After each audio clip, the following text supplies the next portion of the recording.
আজকে করব একটা কাঁচকৌটোর উপরে পেন্টিং। তার জন্য প্রথমেই বেস কালার অ্যাপ্লাই করে নিয়েছিলাম কাঠের এই কাঁচকৌটোটার উপরে। তারপর শুরু করেছিলাম এটার উপরে রং করা, কিন্তু রংটা করতে গিয়ে পুরোটাই ঘেঁটে গেছিল, যেটা আমি তোমাদের সঙ্গে শেয়ার করছি। দেখো পুরোটাই আমাকে মুছে ফেলতে হচ্ছে। এই পুরো আঁকাটাকে মুছে আমি আবার নতুন করে এই আঁকাটা করেছি। তো সব সময় তো তোমাদের সঙ্গে আমি শেয়ার করি আমার ভালো কাজগুলোই। তো আজকে এই খারাপটা আমার সঙ্গে হয়ে গেছে, তাই ভাবলাম এটাও তোমাদের সঙ্গে শেয়ার করি। তবে ওই কথাই আছে না, খারাপের পরে একটা ভালো হয়, এই ভালোটাই মনে হয় হয়ে গেছিল আমার সঙ্গে। দেখো সেকেন্ড বারে যে মুখটা আমি এঁকেছি সেই মুখটা কতটা মিষ্টি হয়েছে।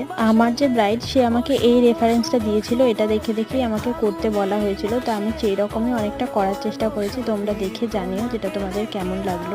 আর কেউ যদি নিজেদের স্পেশাল দিনে এরকম একটা সুন্দর কাঁচকৌটো অর্ডার করতে চাও তাহলে অবশ্যই আমার সঙ্গে যোগাযোগ করতে পারো। ডেসক্রিপশন বক্সে আমি আমার ফেসবুক আইডির লিঙ্ক দিয়ে দেবো। ক্লায়েন্টের তো এটা ভীষণ পছন্দ হয়েছে। তোমাদের কেমন লাগলো অবশ্যই জানিও। দেখা হচ্ছে পরের ভিডিওতে। বাই।